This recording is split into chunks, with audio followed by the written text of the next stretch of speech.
Welcome back to Sunday Vibes, one and all. As you can see, we are back in Clubhouse 5, the finest sports bar in London, if I do say so myself. Come watch your sport here. Look who's joined me. It's Dougie Critchley, it's Zachary Jalab. Gents, how are we? I'm well, thank you very much. Played a lot of golf this week, me and you. We have. Feel pretty good, actually, all things considered. Played 4 times this week and played football twice. Did a slide tackle on Stamford Bridge. We were all at Stamford Bridge. Yeah, we all played at Stamford Bridge. This was the trio. We played a little 9-11 aside. Got to the final, won on goal difference, then they decided to do penalties, we lost. Yeah, none of us stepped up for a penalty. Actually. No. There were some of the better players wanted to take one. Absolute shambles. Yeah, their ball striking was absolutely horrendous, but I enjoyed it. It was good. There was some crunching tackles in there, wasn't there? So thank you, Chelsea. Anyway, let's crack on with today's show because we've got a lot to get through. We're going to be looking at one dream transfer for each Premier League club. So we're going to go through all 20 Premier League sides in today's episode. So a few of them might have to be a little bit more rushed because we've got to get everybody in. So please do bear with us while we get to your team. Alphabetical order, is it? Alphabetical order. And how are we doing this? Yeah, well, you guys, I've sent you your international scouts, your international Lazy, scouts, global scouts. Yeah, I was also off this week. And so I've got you guys coming to me with one player, and then I'm going to pick which player they'll sign. Obviously, as well, we spoke about 6 of the lower end clubs last week. Yeah, so go and watch that if you haven't already. We might not touch upon them as much as we will the others. But without further ado, let's kick it off with Arsenal. Firstly, what do they need, and who should be that player? D. Critchley. Well, it's quite classic that the sporting director's been on the golf course all week. Well, I've been out working. I feel like Arsenal need backup centre-half, obviously at least one central midfielder, maybe 2 if Xhaka leaves, because I think they'll let go of Lokonga permanently as well. And I would go for a backup right winger as well for Saka. But I thought, Declan Rice has been so in the news. Everyone knows about that potential transfer. I wanted to profile a different one, actually. And I do think that they need a backup centre-half. I think Mark Guehi is going to be potentially too expensive. I think Crystal Palace might, dig their heels in over that. So they need a backup centre-half because when Rob Holding stepped in for William Saliba last year, no disrespect to Rob Holding, but he's just not at that level. He's probably a mid-table Premier League centre-half. They need a better one. I would go to Borussia Mönchengladbach, who are going over massive turnover this summer, and sign Nico Elvedi. Now, Daniel Farke has left Gladbach. Marcus Thuram's close to joining PSG, supposedly. Remy Bensebaini's gone to Dortmund. Lars Stindl, their long-term captains, retiring or moving on. So it's a good time to go for Gladbach players. And Nico Elvedi's really experienced. He's 26. He's a right-footed centre-half. He's got about 45 caps for Switzerland. He's only got 1 year remaining on his contract. And he's rarely injured as well. I think since 2017-18, he's only missed 18 games with injury. Across the last 6 seasons, that's about 3 per season. So really good reliability. He's an excellent passer. And I don't think he's the standard of player that would necessarily mind being a backup because he's swapping a mid-table Bundesliga club for a chance of maybe, 15 cameos in the Premier League for a Champions League and Premier League aspiring club. So I think it's a potential move that could actually happen. Okay, Mr. Sporting Director, I disagree with him. I disagree that Arsenal need a centre-back this coming summer. I actually think a more pressing problem for them is potentially to sign a right-back than a centre-back. That would allow Ben White to go back into his natural central defensive role and be that backup player. You don't like White at right-back? I think he's fine there. But if you signed a backup right-back to him, then you could use him as the backup right-back in that centre-back role. You've also got Tommy Asu who can play in that right-back role. I think the unfortunate timing of injuries this year was just a disaster for them. I think the dream transfer has to be, I know you said it already, but it has to be Declan Rice. He's going to play on that left-hand side of the central midfield role in the Xhaka position to perfection. His progressive pass and carry numbers this season have taken a massive jump forward. He offers defensive stability. He's clearly a leader. We've seen him in this West Ham side and what he's been delivering for them, not only in Europe, but off the pitch with the fans and with many, many different sort of players and what he's been able to do in those positions. I think Declan Rice is the perfect Arsenal player this coming summer. And I think £90 million is an absolutely fine fee for a 24-year-old England international who every time he plays at a new higher level steps up. When he puts an England shirt on, he gets better. When he's playing with better players around him, he gets better. I think at Arsenal, he's going to be absolutely incredible. He has to be the dream signing for me. Ooh, I mean, bit obviously, dull, a lot of talk as well after that conference final with Sullivan coming out and saying that he's willing to let him go. He's like happy with all he's done there. Incredible job by Declan Rice at West Ham. But I do think you guys have raised issues that they do need. Like, I do think they need a backup centre-back for sure. I like your idea that Ben White can go back to it if they get a decent right-back in. However, they've obviously got to spend a lot of money to go and do that as well. But it is about the biggest issue first, and that dream signing. And whilst I'm sure Arsenal fans wouldn't mind Elvedi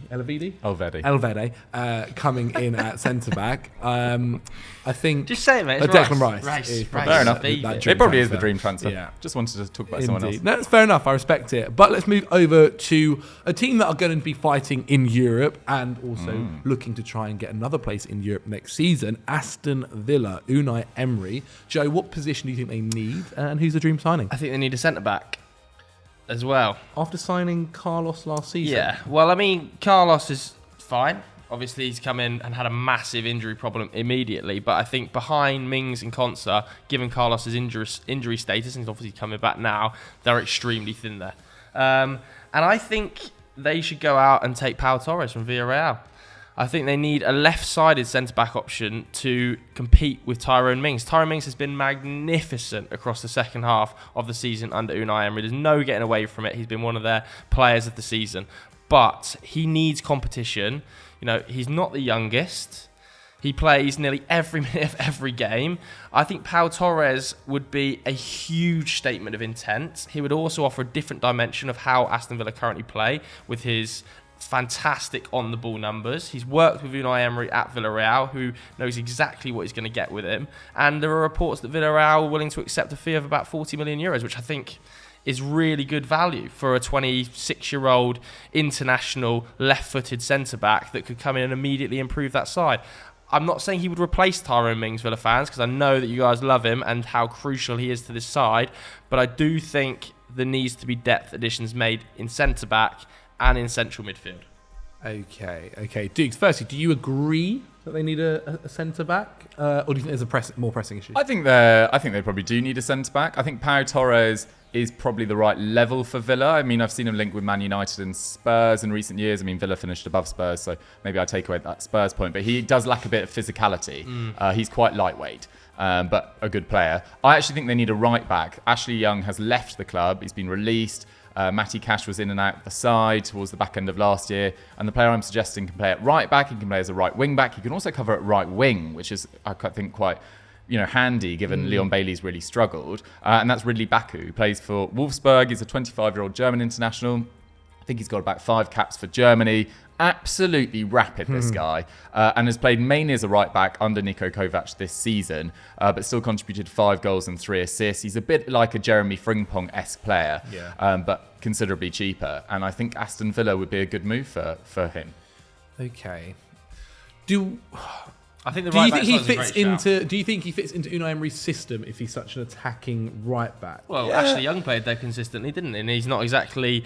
I wouldn't say Ashley Young is like the Aaron Wan-Bissaka mould of defensive. No, of course. But if you're comparing him to someone like Frimpong, who we a couple of weeks ago was sitting there and saying this guy should be a right But you've winger. still got Matty Cash, Yeah. who is, I think, quite well-rounded, whereas Baku Okay. could be that alternative in games you're set to dominate, and he can also play really effectively, as I say, as a right winger. Yeah. Okay.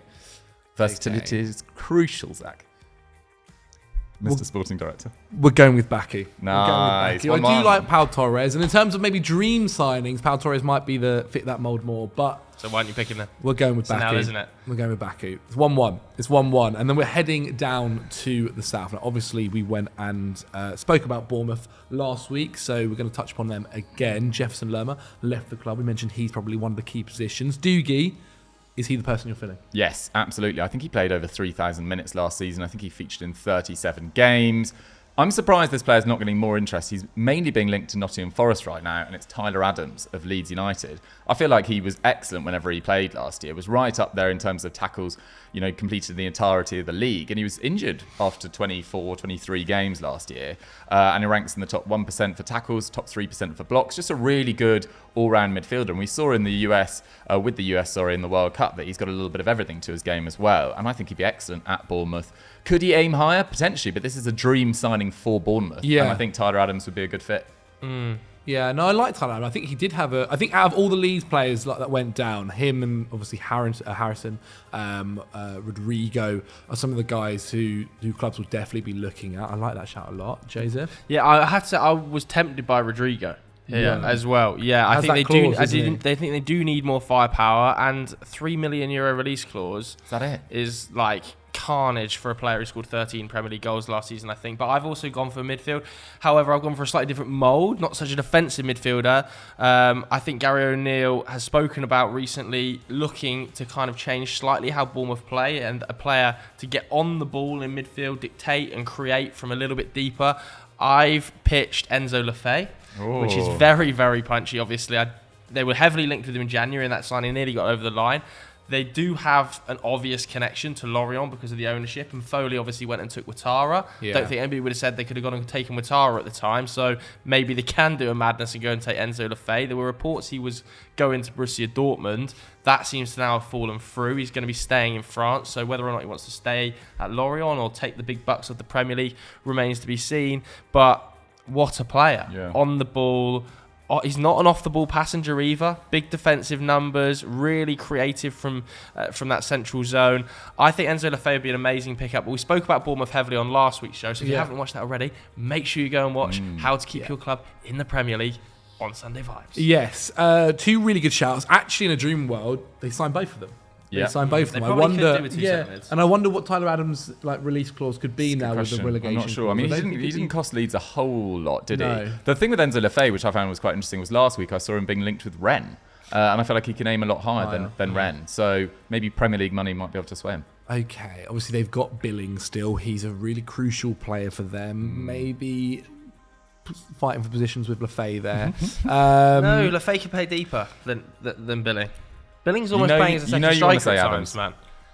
I want to say both. That's what I want to say. I want to say both. Tyler. You said it now. Just say it. Tyler Adams. Stick with it. Come on. Tyler Adams. 2-1, baby. 2-1. Tyler Adams. So a really good shout. What a dream sign. A really good shout. Come on, a really good shout. I actually think they could get both. Let's head over to another team beginning with B. Brentford, West London. Obviously did so well. And if we're talking about crucial positions, 6 months without Ivan Toney is going to be rough. It seems like the striker position is what they'll be looking at. So, Joe, who have you got? I've stolen Patrick Van Straten's suggestion last week. It perked me up so much. I agree with him. I'm going for Gyökeres. Take him out of Coventry. I think it would be a really, really smart bit of business by Brentford. It's probably the highest level that I think Gyökeres can aim for. You know, we've seen reports linking him to the likes of Everton. I would certainly rather join the Brentford project. I think he fits immediately now into how they want to play, potentially as an Ivan Toney replacement. But, like Pat said on last week's episode, he also offers the option of when Toney returns, he can shift wide, he can use his creative skills, which we've seen to a massive effect this season in the Championship for Coventry. I think this is an ideal bit of business, and a reported fee of in the 20 million range, maybe a little bit less, is very Brentford. It's a proper Brentford signing, and the versatility is huge, especially for when Ivan Toney comes back in January. I really like that shout. Dougie. Mine is very much in the dream category. Okay. It's probably the most unrealistic I'm going to suggest. It's Jonathan David of Lille.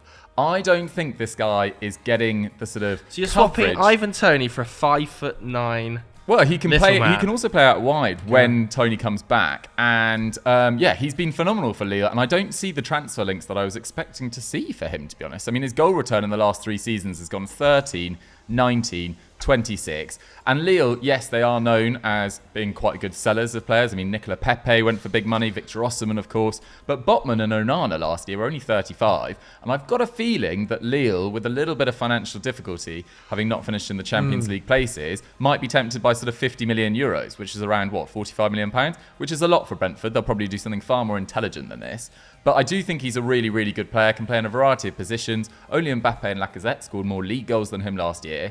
And he was quoted as recently saying, Premier League, I'd like to move to the Premier League one day. So Brentford, a nice landing spot. I think it's quite ambitious, but why not? It's a big shift up in how they want to play, Jalab, is all I'm going to say. Very direct, using Toney's physicality to put Jonathan David in the more Toney of a final role. third. Look, I've got to be a fair and consistent boss here. If I'm saying that Lefebvre isn't as realistic as Tyler Adams is, then I think I've got to go the same way with him, go with Joe on this. I think Jonathan David is a fantastic shout. Maybe we'll see a last minute. Maybe we'll see a last minute. I think he's going to a Champions League. Yeah, it does feel it. So Joe's got the point there. It's a good one. It'd be really interesting to see what Brentford do actually this summer, especially in other positions as well. From one very exciting club to another, Brighton have had two midfielders. Well, one midfielder definitely leave, the other looking like he will be leaving very, very soon. McAllister and Caicedo. Dukes, it does feel like midfield is that position, unless you've got a shout elsewhere. They've already signed two midfielders. What are you thinking? Yeah, I think they need another midfielder. Although I did put this on Twitter the other day, and Brighton fans came back at me and they were like, Gilmore's going to improve. Moda's coming back from an ACL injury. Alzate's coming back from loan. And I was still like, this is quite a drop-off from Caicedo and McAllister, personally. And I think Dahoud is a great player, but he does have his injury issues. I've actually gone super niche. I went over to South America and went to Fluminense and have found this guy called Mateus Martinelli. No relation to Gabriel Martinelli, but the South American football fans are getting very, very excited about this guy. And remember, guys, I am the guy that found Alexis McAllister. So he's a 21-year-old central midfielder, and the Gunners are known to be admirers of him. He's been nicknamed Javanelli because of his high creative IQ and his passing range, etc. Does he have that on his shirt? Sorry, no, he doesn't. I think he just has Martinelli. But yeah, 75 passes per game. He's in the top 3%. Really good ball retainer and super creative as well. He kind of feels like a sort of raw McAllister version, and also contributes a little bit in the defensive part of the game as well. And this is a guy that South American commentators, obviously I can't pretend I've watched this guy week in, week out, / anything except for a YouTube highlights compilation reel. But South American commentators who obviously know a lot more than me are saying this guy, it has a massive, massive future. And it feels very Brighton. Chavanelli is brilliant. Okay. For people at home quickly, when did you discover McAllister? So it was in May 2019 on a Hidden Gems episode of the Extra Time podcast.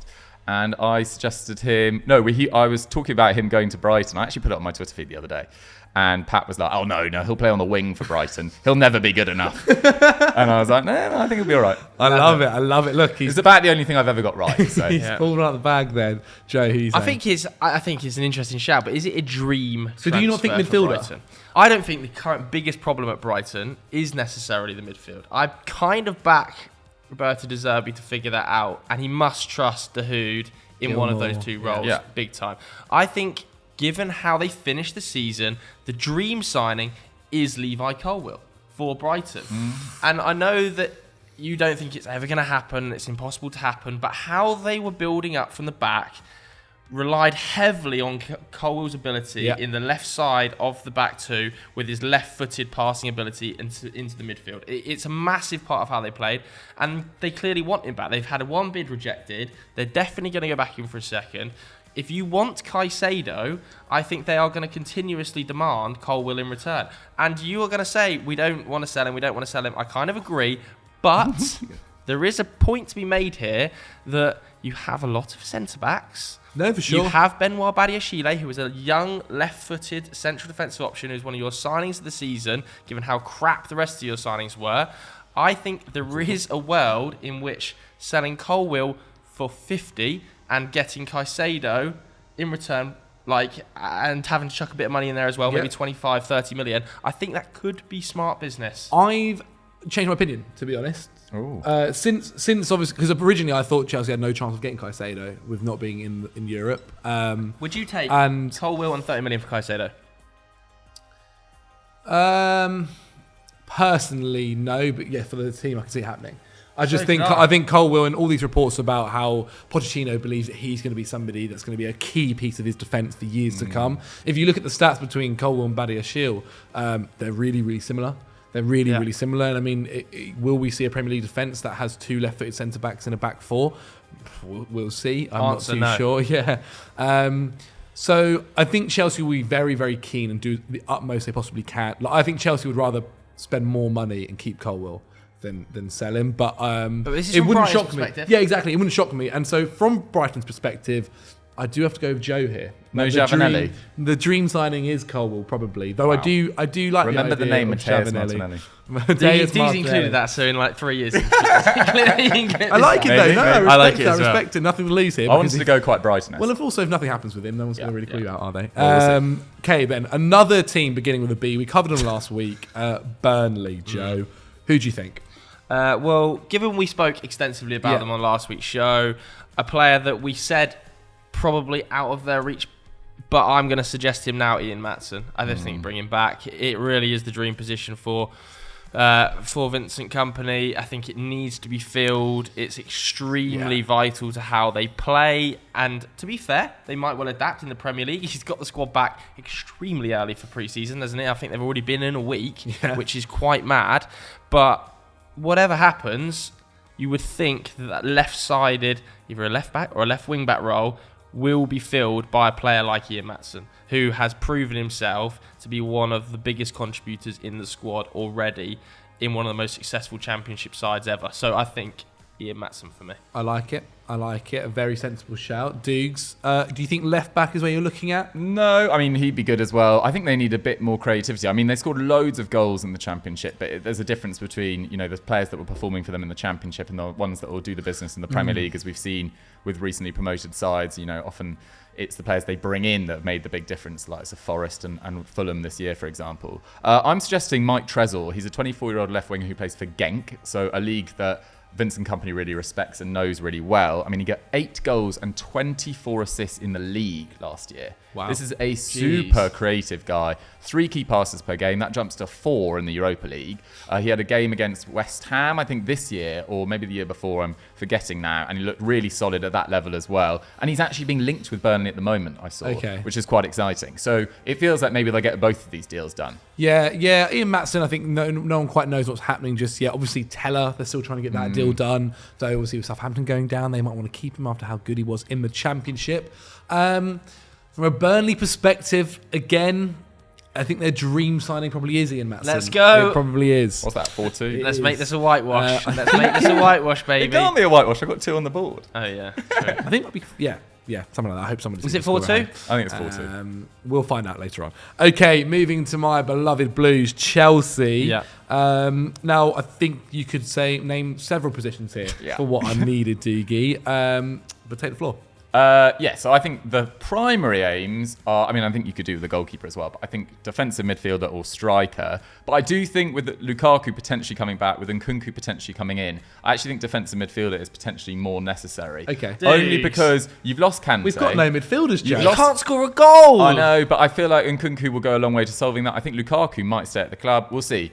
I think with Kante, with Kovacic leaving, with Mount, Mount's not a DM, but it's still a midfield body. You do need another midfielder. I suggested Edson Alvarez in January for you guys when we did How to Fix. It looks like he might go to Dortmund. I think Joe's going to mention him for another club later. Moses Caicedo, I think, is the obvious, and just get him in. I think that would work really, really effectively. But again, I thought it was quite dull. So I wanted to mention Ismail Benacer from Milan. Algerian. Very, very good at pretty much everything in central midfield. Can play as a more defensively minded midfielder, as he did back in his days at Empoli, but can also play more box-to-box.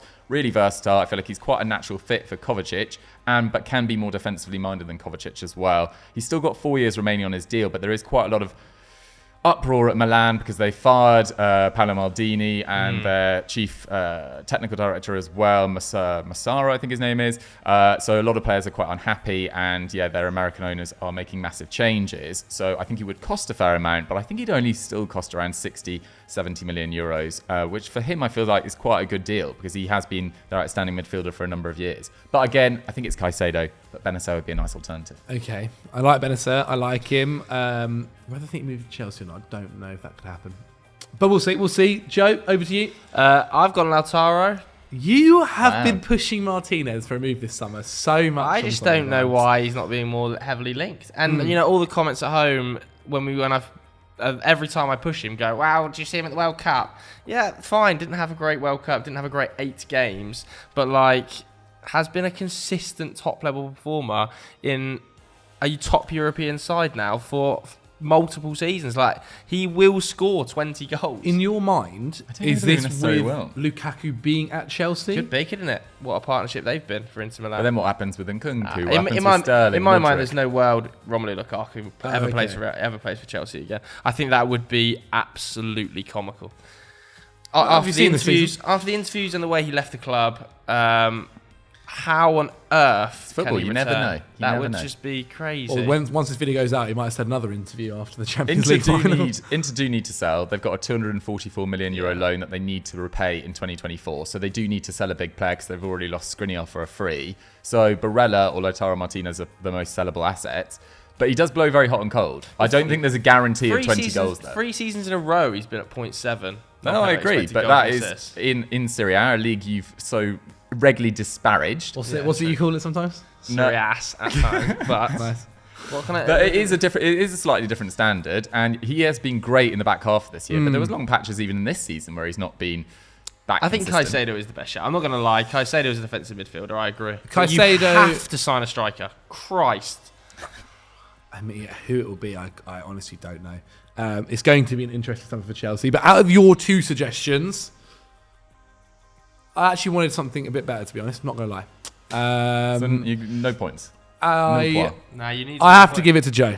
What? What? I have to I give would it have to given Joe. it to Despite the fact that you thought Caicedo was the best chance. I think Venezia for Caicedo. If you suggested Caicedo's Caicedo, your then shout. is Caicedo's Caicedo your your shout? Well, it was kind of loosely around Benacer and Caicedo. But Yeah. Which one's your shout? it was Benacer, but I feel like I was in the right ballpark. And Okay. you don't even like Lautaro Martinez. Yeah, I know, but I don't think Benacer is This is the rubbish. right signing. Yeah, Is your shout Caicedo? No, Chav's lost I- his audience. You know, morality has to come through. I suggested Benacer, but I do think Caicedo is I the don't best think shout. it is. So your shout has been Benacer. It's Benacer. It's Benacer or Benacer. Lautaro Martinez. I'm going Lautaro Martinez. Bonkers. Well done. 5-2.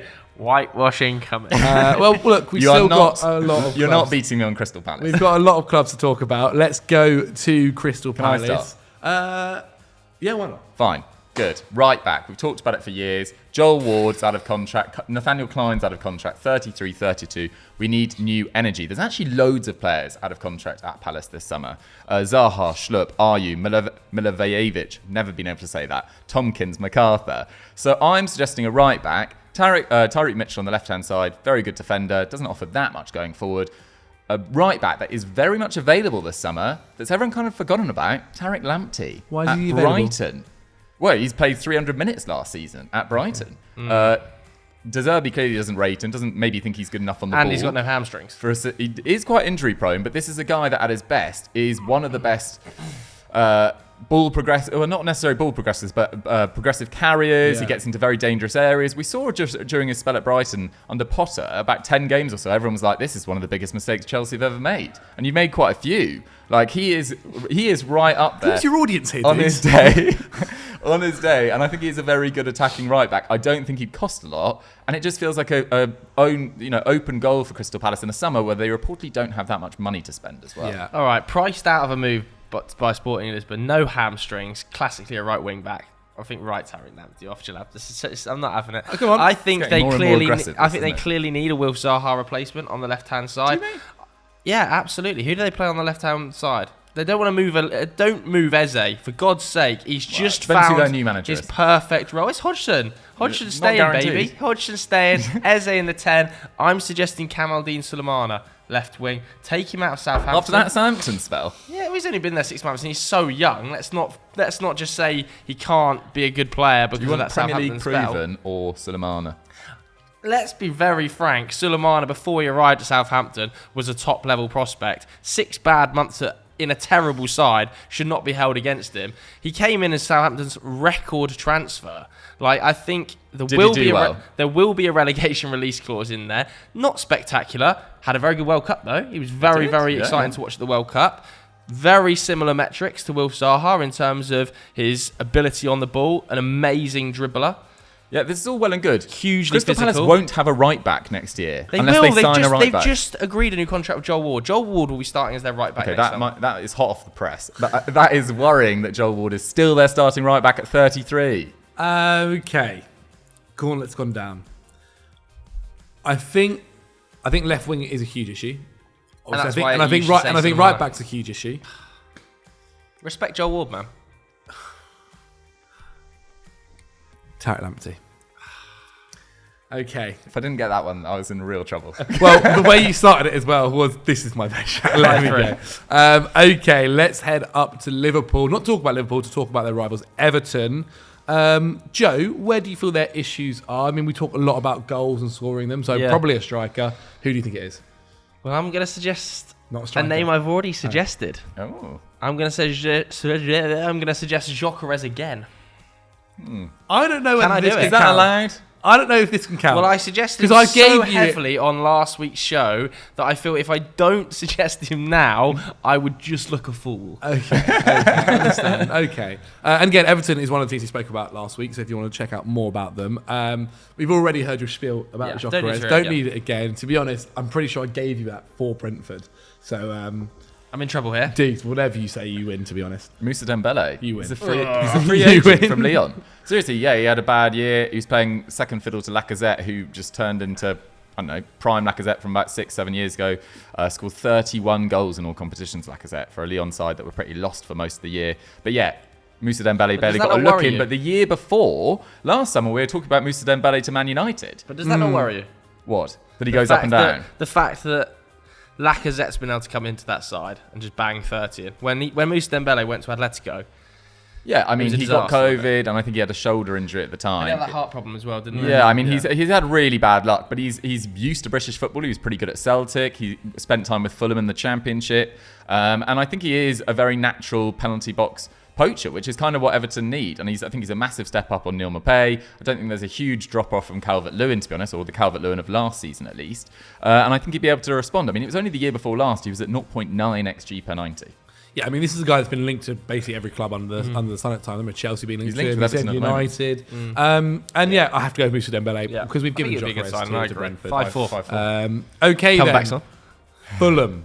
Okay, here we go. Fulham. Henry Hill is behind the camera, a big Let's go. Fulham fan. He's excited. We started with Joe last time, so Dougie, over to you. What position do you feel like they need?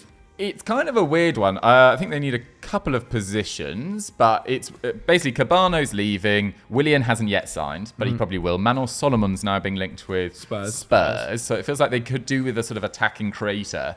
And Nadim Amiri is Bayer Leverkusen's 26-year-old attacking midfielder. Fabrizio reported this week that they're basically looking for offers for him.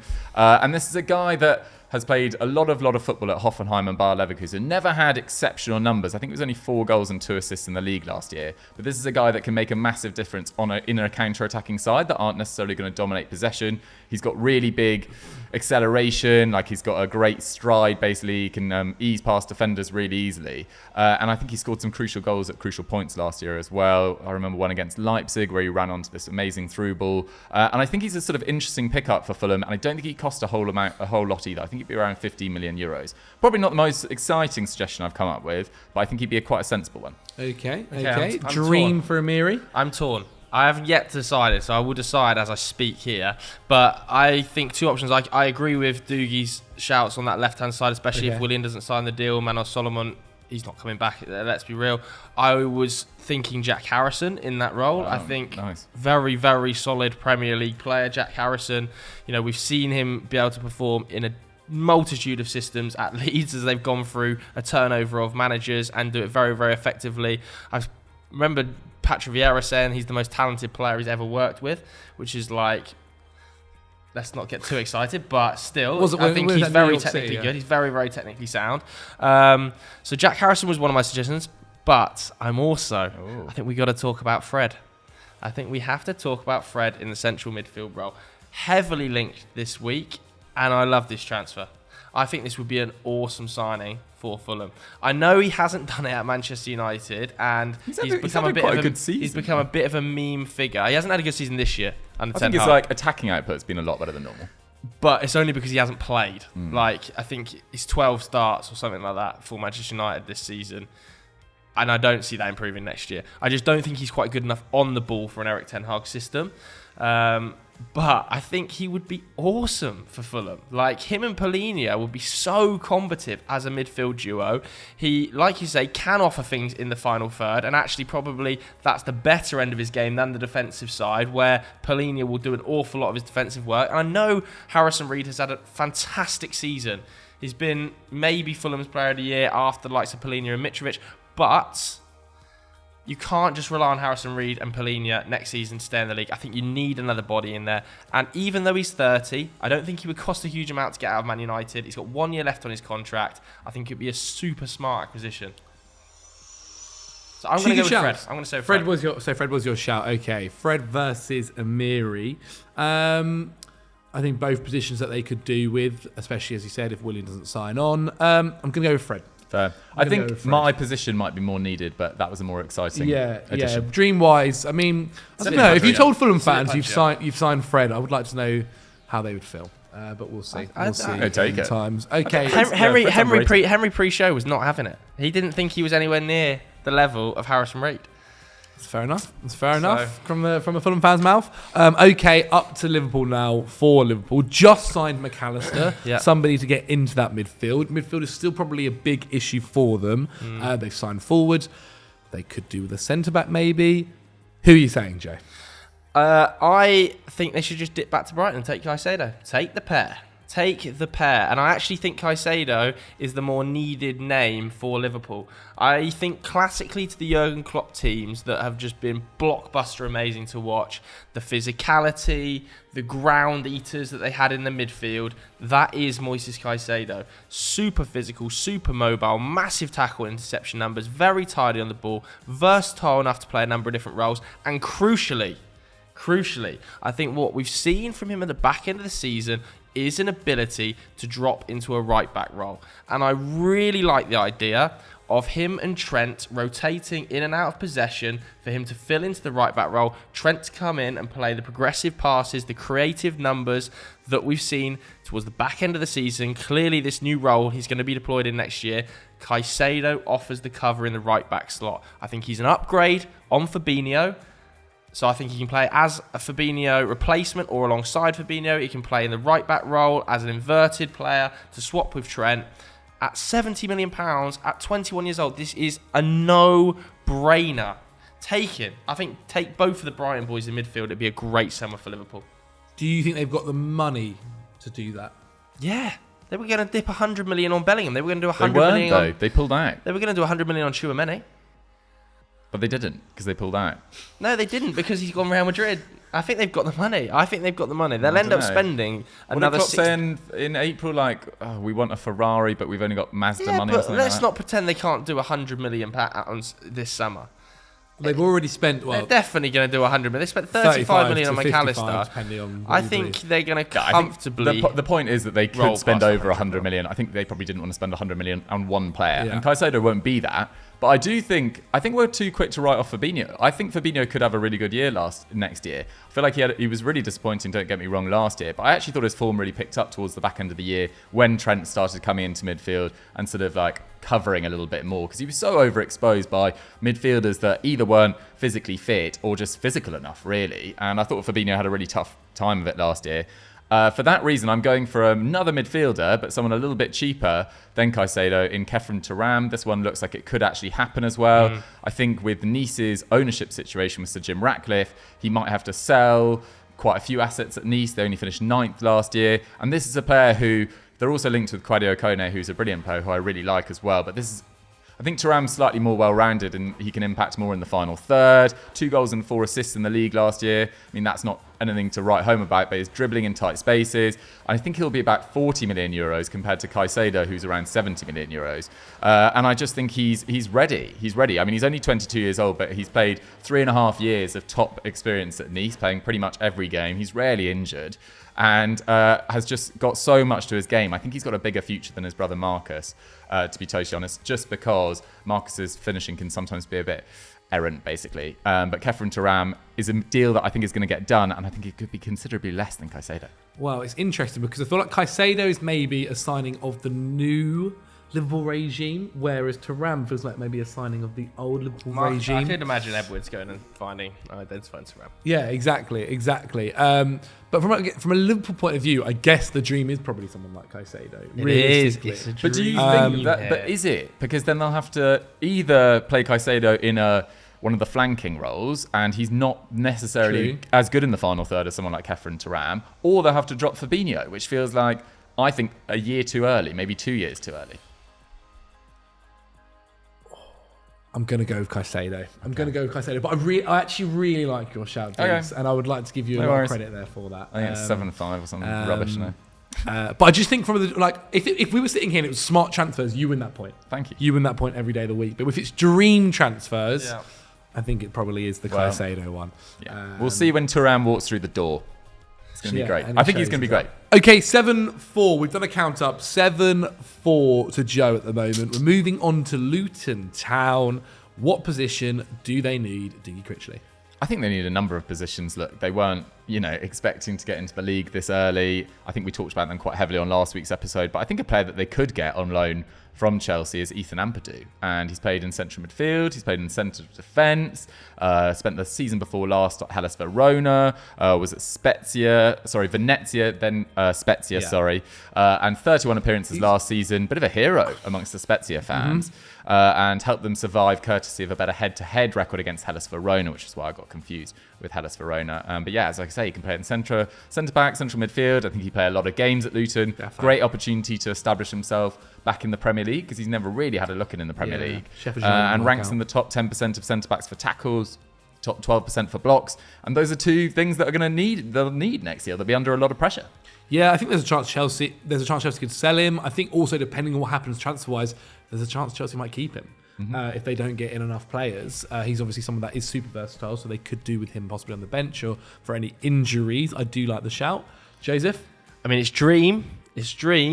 I think Kieran Dewsbury Hall would be a fantastic option for Luton. Of course, played for Luton before on loan. If Jonathan David was too ambitious, you can't have Kiernan Dewsbury Hall going Oh no, to he's Luton. played for Luton before.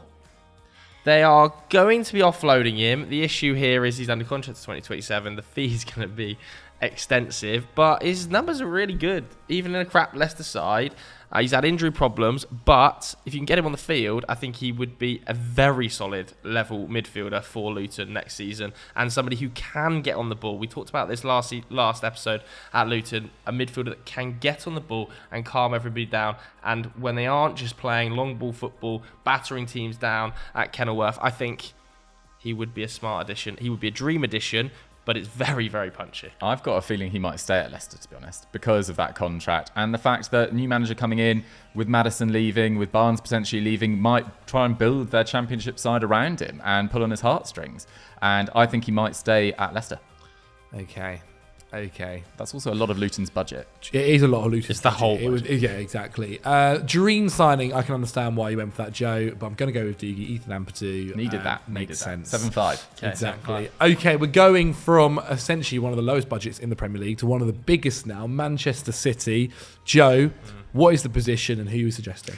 I've gone really punchy here. It's his dream, and we are talking about the best side in the world at the moment with an effectively unlimited budget, guys. Okay, it's dream. I'm going Joshua Kimmich from Bayern Munich. Okay. Now, it's not an exact like for like, as we know, with Ilkay Gundogan leaving. I'm fully aware of that, guys. But what Joshua Kimmich can add to this side, I think, can take them, obviously not to a new level because they're on a stratosphere that we haven't seen in an awful long time, but can consistently make them hit this level. Like, I think Joshua Kimmich alongside Rodri in a midfield is definitely the best midfield on the planet. I think Joshua Kimmich, what he adds, even in the final third, is underrated. His creative numbers are super high at Bayern Munich, and they're not going to get any lower in a Man City side that dominate the ball to the extent they do. Pep Guardiola has worked with him at Bayern Munich, knows exactly what he's going to get from Joshua Kimmich. I think this would be an amazing bit of business. Do I think it's likely? Probably not. But everything about this is perfect for Manchester City. The way he plays, the way he profiles, the creative numbers he puts up, whilst also being unbelievable on the ball, works harder than anybody else, a leader in the dressing room. His age It's perfect. It's hard to get him out of Bayern, but there are rumblings of discontent in certain quarters, maybe more so towards Leon Goretzka.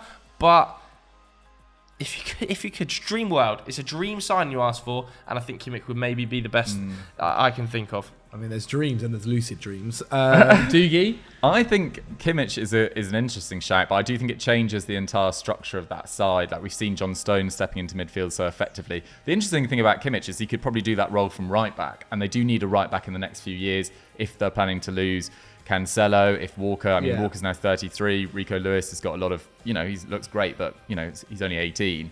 But I actually wanted to go for a left back because I do think that they do need an alternative to Ake at left back. And I think Rafael Guerreiro would have been an amazing pickup because he can also play in that Gundogan role if he needed to. But I'm actually going to Bayern Munich as well, and I'm going for the guy that Rafael Guerreiro might well replace in that lineup and trying to get Alphonso Davies. Bayern his agent has said that he's not necessarily absolutely delighted there. He's only got 2 years remaining on his contract. I saw the quotes to be fair. And he would be a game changer at left back. He could also play on the wing for them really effectively. And people only ever talk about his speed, but I think it's slightly what people often do with black players is they focus on their physical gifts. This is a technical, unbelievable footballer in terms of his passing range, his ball retention. He's always been off the charts. And I think he would fit into a Pep system really, really effectively. And yes, it might change their system. Maybe Stones wouldn't be that guy driving into midfield, but I'm sure Pep would be able to work it out. And him to be an option in that side, unhappy at Bayern, I think it's perfect. There were rumours of Alphonso him Davies Real Madrid. inverting into central midfield. No, he's not doing that. So that's also a massive change in the shape of the system. You talk about Kimmich being a change in the shape of the system, not having an inverted fullback would be a Kimmich, massive in many change. ways, would play probably quite similarly in that right midfield slot to De Bruyne, which I don't think he'd really factored in. And I think Alphonso Davies, there is an open slot in that starting 11 for an elite left back. Look, two great shouts. I just think it's going to be impossible to get Kimmich. It probably is. And so Alphonso Davies takes it for me. I really 7-6. like The comeback is on. maybe the quickest player I've ever seen though in my life. Yes. When we saw him at Stamford Bridge, he was just ridiculous. Okay, from City to United, Manchester United, Dougie. I think it's Harry Kane is just the dream signing. It's very boring, but yeah, he is just the perfect signing for Man United. Look at how he's linked up with Marcus Rashford in the past. Particularly that game, I remember England beating Spain 3-2, and I think it was him dropping deep and Rashford and Sterling in front, and he was just magnificent that game. I don't really need to explain why Harry Kane would be a great fit for Man United, but he is just perfect for a club that doesn't really mind spending that amount of money on players in their last year of their contracts or that are approaching 30. Okay, I think Kane, obviously, yeah, but one of the most boring shouts we've had on the show today. I needed a win. But it's true. I'm going to suggest Mike Manuel, who this week has come out publicly to say, or at least not publicly, but has clearly something has been briefed to the Italian press that following the Paolo Maldini fiasco, he's not looking to sign a new contract or is not happy with the contract. And it seems to be a lot of issues behind the scenes there. Subsequently to that, I think United have to capitalise on that. They have to get a goalkeeper in this summer, United. And he's not going to come cheap. I fully understand that. But this is dream signing, guys. This is dream signing. I'm emphasising that. I think Mike Manuel would be an amazing pickup for Manchester United. One of the best goalkeepers in the world. Super dominant. I would love to see him in the Premier League. And I think Manchester United would experience a huge uplift as a side with Manuel in goal. I think he's magnificent. Can I just do a final pitch? Go on. I think as shaky as De Gea has been at points this year, Man United need a striker more than they need a goalkeeper. They do. You're right. They do. Yeah. I would say Kane. I agree, but it's just. Look, I gave the point earlier for Caicedo. I think I probably have to be fair and also give the point for Harry Kane here. I respect that. Makes things interesting. Level. Well, 7-7. But Mike Manuel's also a great shout. I think several clubs will be after him if he is available. Chelsea with the goalkeeping issues there and the contract issues from Manuel. Gonna be expensive though. Expensive. Sorry, Chelsea classically put off by big prices. World record. No, I'm just saying in general. Yeah, this is a guy that's probably going to cost a world record. Yeah, keeper fee, definitely. Isn't he? Okay, from one United to another, Newcastle.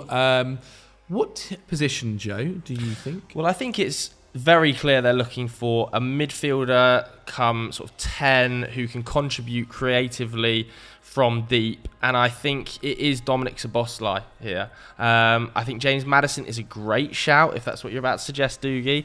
I do think that sort of role is key.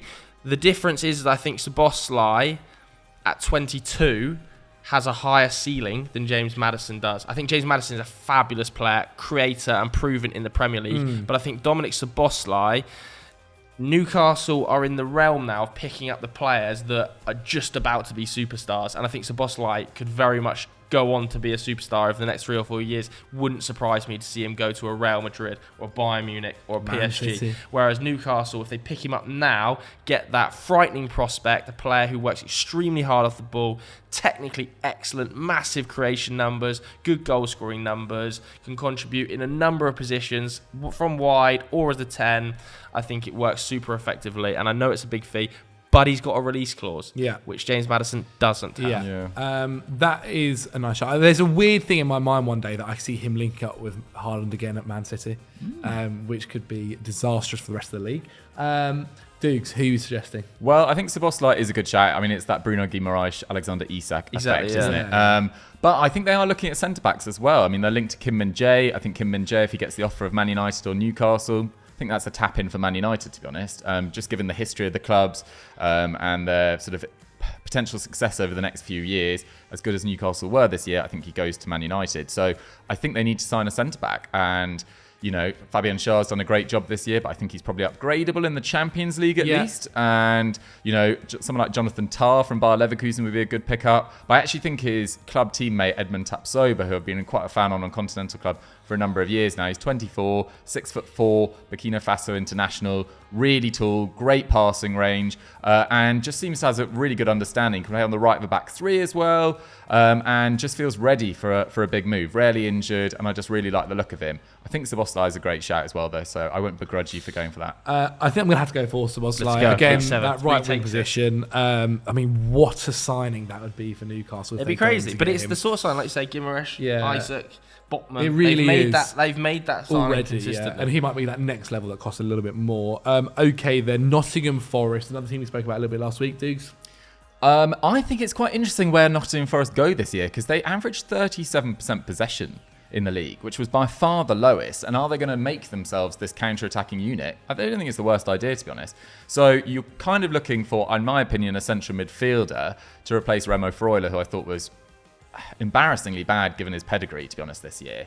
And I think someone like Scott McTominay would make a big difference at Nottingham Forest, can also cover at centre-back, and he's not necessarily the best on the ball in possession, but he makes himself incredibly useful. He's always committed, and he has had some great games for Man United. People only ever point out his flaws, and yes, he's probably not good enough for where Man United want to go, but he's definitely good enough for Nottingham Forest right now, and I don't think he cost a crazy amount of money, and it doesn't seem like money's really a big issue at Forest anyway. So I think Scott McTominay could easily go to Forest and make a considerable difference in their central midfield. Okay, smart, really smart. I like it. But I think they need a goalkeeper an awful lot more because they've got nobody. Keylor Navas, obviously, the loan has ended, and I think my suggestion here is Dean Henderson. I think go and take Dean Henderson from Manchester United. I think your slander last week when I was trying to support him, I wasn't happy with, and I think I just think it's odd to sign an injury-prone goalkeeper. That's my issue. I think it's harsh calling him injury-prone. I don't think he had a bad season at all, or anywhere near as bad a season as I think Van Straten was trying to make out last year. I think last episode. I think he is a really good goalkeeper for a team like Nottingham Forest on every single level. I think he can distribute well. He's a brilliant shot stopper. I know that his post-shot expected goals numbers were not superb last season, but I still think £20 million is an unbelievable pickup. Yeah, he certainly rates himself. I mean, what were we saying? 2 seasons ago, we were talking about him going Spurs and Chelsea. Exactly my point. That was half of my point last week. Yeah, but is that a negative? Why is that a negative? Because he wanted to compete with David De Gea for the number 1 slot, and now he's gone back on loan. Yeah, but that is not a massive black mark against his name when you're Nottingham Forest trying to sign him. The fact he failed in a one-on-one against De Gea. I can understand that. I think if you were looking at a dream goalkeeper, you could maybe look a little bit higher. I also think Scott McTominay is maybe more of a smart move. Come on over, big man. Come on over. The tough thing is they do need a goalkeeper. They do. They really do need a goalkeeper. But This this is dream signings, isn't smart transfers. This is dream signings, and Scott McTominay's taking the win. Okay, is that 8-all? I feel like I'm putting a lot of hate on Dean Henderson. I don't hate him as much as that I come across, I think. He's also a lovely bloke. I'm sure he is. Look, for some reason, I think of goalkeepers aren't my biggest fans in the Premier League. Yeah, they all hate you, they all hate you. Okay. Who's it? Ramsdale doesn't like him. Ramsdale's not my biggest fan, don't think. Okay, Nottingham Forest, Sheffield United now. Joe. Yep. Go I ahead. think they need another striker. I think with the exit of Billy Sharp this week, obviously very, very emotional times to see him leave the club. But, Ilina Ndiaye, probably going to keep him. McBurney being retained, but question marks over his level in the Premier League. I think a really smart pickup would be Kelechi Iheanacho from Leicester, who, although he is a bit of a purple patch player, admittedly, has proven he can score goals in the Premier League. Even when he's been in and out of the side, we're talking 7-ish goals per season at Leicester, which would be fine for Sheffield United. If he could come in and score 7 goals for Sheffield United next season, absolutely fine. His underlying numbers are sensational still, as they have been throughout his entire career. His non-penalty expected goals numbers, his creative numbers, the amount of touches inside the box, all extremely impressive. And I think maybe being a bit more of a star at a club like Sheffield United would be a help to him. He's had to compete with Jamie Vardy, a club legend. He's had to compete with Sergio Aguero, a club legend. Maybe being one of the star guys alongside Ndiaye up front would be a big benefit to him. I think it'd be a smart pickup here, actually. And I don't think he'd cost very much at all. That is a smart pickup. Although, did you read? I couldn't believe this. He won Leicester's Player of the Year. Wow. I mean, maybe that was Leicester fans. Help me out here, because surely that was a mistake or something went funny with the voting system there. But he was voted Fans Player of the Year. Over James Madison, yeah. I mean, that's Nigerian nuts. Twitter Let can us get know. behind a Let cause. us know, please. Yeah, very Let good us point. know. Very good point. If it was fan voted, maybe. Okay, who's yours, Dukes? I think Kelechi Iheanacho is quite unrealistic. I just can't see It's a him. dream signing here. I know, but I feel like it's a Jonathan David to Brentford. I can't see him at Sheffield United. Like, it does just feel like he's got a much higher level than a. I think I can see Iheanacho Sheffield United better than I can see David at Brentford. I think both of them are cuckoo land, to be honest. He couldn't get in the Leicester squad who just went down. A team who went down. He should have been more in their squad, though. I don't know. I just feel like that's personally quite unrealistic. I think it's a great dream signing. It just feels too unrealistic for me. Great dream signing. Keep that in your head. Yeah. Great. I don't know why I said signing. that. I'm going for someone who I think is more realistic. He's called Antonio Sanabria. He's at Torino. He's been at Real Betis in the past. He's been at Genoa. He's really solid at that level. 12 goals and 33 appearances last season for Torino. Really stepped up after Belotti went to Roma. Kept them comfortably in the division. He's at 0.48 XG last year, 0.4 the year before. Just a really solid, experienced performer, only 27, and feels realistically dreamy. Don't count against it just because you don't know a lot about him. No, very true. agree, Very true. But Joe's getting the point. Yes, let's go. Is that 9-8? Getting the point. 9-8. Wow. Okay, we've Gotta put got it back 3 teams left. Tottenham Hotspur obviously made Postecoglou their manager. Dukes, who's your suggestion for them? Because it could be several positions, to be quite honest. Yeah, centre back. Okay. Centre back. Fair enough. Big Same. time. That's fair enough. Dyer, Longley, Sanchez. I'd probably get rid of all of them if I could. But I don't. Watch this week's We Need to Talk. Stay or Go with Ange Postecoglou. Nice. Did you come to the same conclusion? I gone absolutely centre-back, yeah. rinsed the centre-backs. Yeah, I think they are really, really bad in that area. And the guy I'm suggesting is called Arthur Thiet. He plays for Rennes in Ligue 1. He's just broken into the Belgium first team. This is a guy that looks really, really exciting. He's an excellent passer on the ball. His ball retention is superb. Only 23. He's left-footed as well, so I think he could play in that Longley role or that Ben Davis role if he leaves as well. 6'1". He was on loan at Bologna last year. Now he established himself at Rennes. Feels like the sort of smart pickup that Ange Postecoglou would do. Potentially not as dreamy as some of the other players that they could go for. Maybe I went down a little too realistic, but I think he would be very, very smart. Okay, I've got a dream one here then. I think they need a left-footed centre-back, totally agree with Dukes, that's extremely calm on the ball. Very good progressive passer. It's Aymeric Laporte, isn't it? It's Aymeric Laporte. Wow. They have been linked to them in the past. Look, Wow. I think you saw the best Cuti Romero at the World Cup in a back four alongside an extremely experienced centre-back who could, to some level, rein him in Otamendi. And I think that is part of the reason they chose Otamendi instead of Lautaro Martinez, because Christian Romero is a hothead. He is a hothead. Yeah. 9 yellow cards in the Premier League this season, 1 red card, but he's extremely talented. So if you can just get him to calm down a little bit, you are getting one of the better centre-backs in the league, I think, in Christian Romero.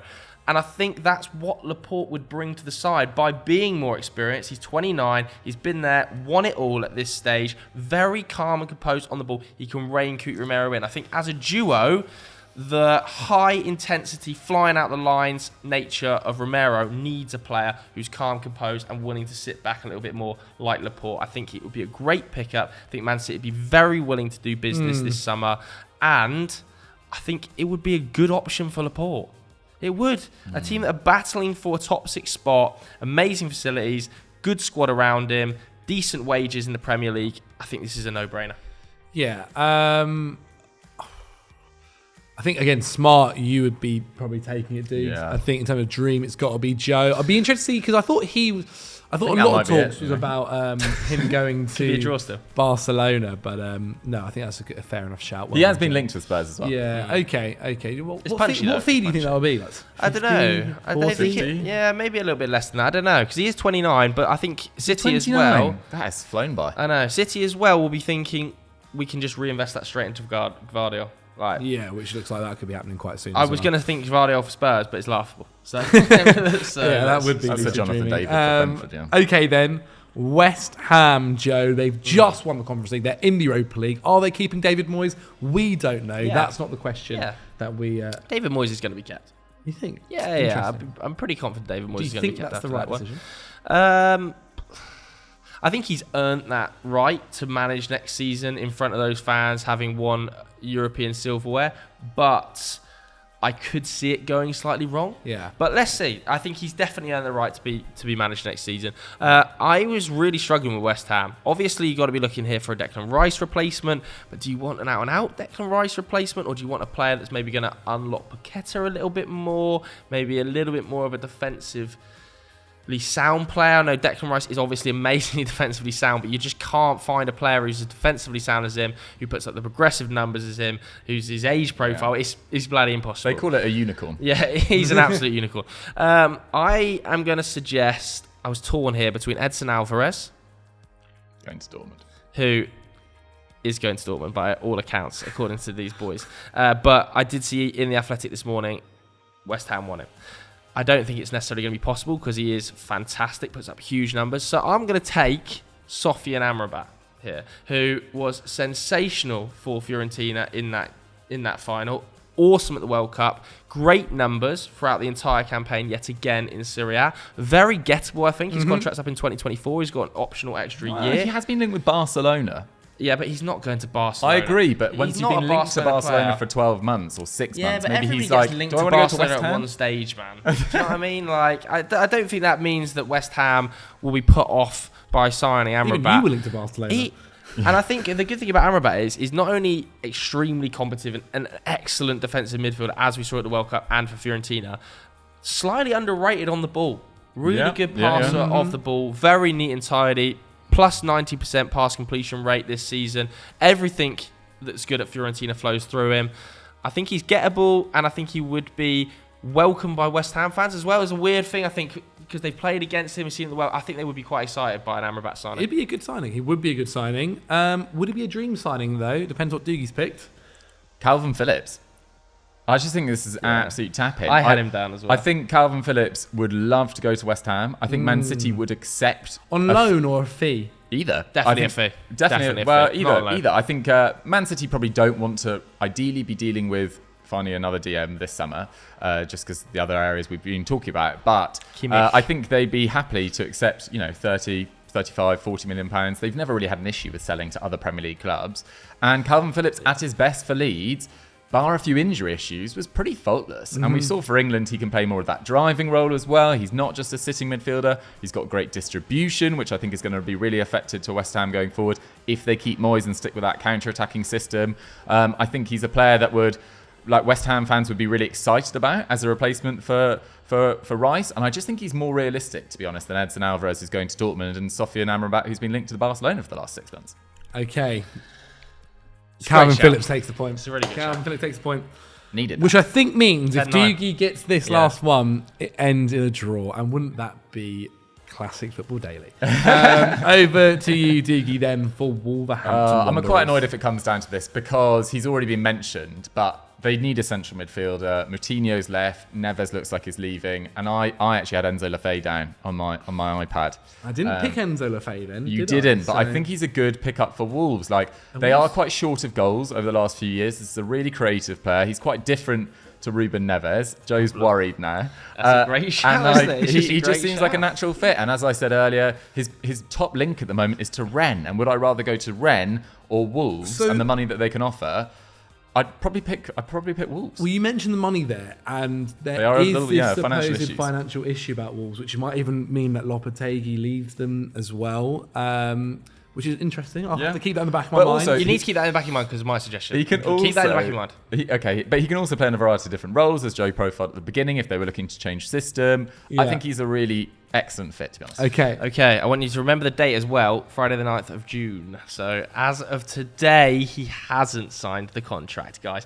I'm going to suggest Dani Ceballos, which is extremely punchy, but free, because he's, of course, out of contract at Real Madrid.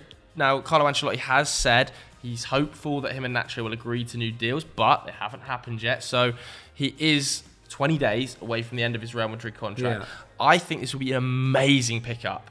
Huge ball retention numbers, awesome progressive passer, much better at both of those attributes than Ruben Neves on paper, although Ruben Neves slightly more combative, slightly more physical. And playing in a worse team. Yeah, and playing in a way worse team. The issue you've got maybe a little bit is that when we saw him at Arsenal, a little bit of, despite the fact at Madrid, his off-the-ball numbers, in terms of tackles, interceptions, really solid. He physically is quite lightweight, gets knocked off the ball a lot in midfield. Not necessarily the Ruben Neves type there, but on the ball is awesome. And if we're talking dreams here, I mean, Wolves have been able to go out there and take players with their Jorge Mendes connection of this level before. Yeah. And I think it's very possible they could do it again. If he doesn't sign the contract, Ceballos is a fantastic pickup. I like it. The only thing is, since his days at Real Betis, he's not been a massive contributor in terms of goals and assists. I mean, over the last few years, Wolves need care. more creativity. They need more goals. And Enzo Lefebvre is a better player in the final third. But we're talking about a Moutinho and a Neves replacement. And yes, Neves, I'd sign a DM and Enzo Lefebvre. a Perfect. huge amount of goals from outside the box spread across a number of seasons. But that's not what you want Neves look, and Moutinho whilst- to contribute. Also, is it a dream to sign a free agent? Ceballos would be... come on. Look, I put it this way. This is like saying Villa wouldn't have been a dream. Asensio wouldn't have been a dream. Look, and It would have been an amazing pickup. I think it would be a great pickup. It would be fantastic. And whilst I do agree, dream-wise, you are probably edging closer to that. There we go. No. No. You can't... You He's just going to sign a. He's just going to sign a contract with Real Madrid, If isn't he he? doesn't sign a contract, Dougie he's Critchley- dream signing. You know what? Okay. Dougie wins the point, and if he doesn't sign a contract at the end of this month, you win the point. Okay. So I rate right now, So I win for a month. You, Oh no, you I draw for a month. That's unless, brutal. or- God, I'm going to enjoy my draw. Exactly. You're welcome. You're welcome. But I think Dougie ends 10 of the all. day takes it 10 all. Just over an hour, I think. So what's on There we go. Perfect. Hope you enjoyed that, guys. If you did enjoy it, please do hit the like button. Make sure you go and watch We Need to Talk, the Ange Postecoglou Effect, or last week's Sunday Vibes, where we kind of analysed in depth the newly promoted sides and the bottom three as well. Monday Vibes will be coming out tomorrow, so keep your eyes tuned in to Football Daily there. Thanks very much for watching. We'll see you later.